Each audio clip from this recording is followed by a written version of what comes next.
To buy USDT on Coinbase, follow these steps. Sign up or log in. Download the Coinbase app from your device's app store or visit the Coinbase website. Sign up for a new account if you're a first-time user, or log in if you already have an account. Verify your identity. Complete identity verification by providing necessary documents like a photo ID and a proof of address.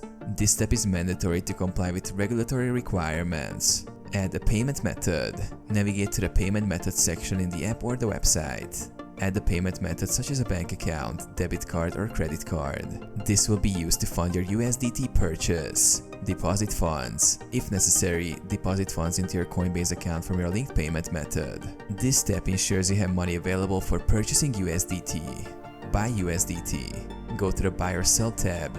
Search for USDT or Tether in the cryptocurrency list.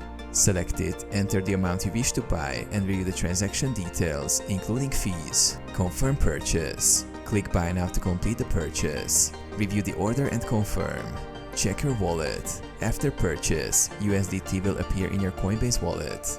You can view it under the Portfolio tab.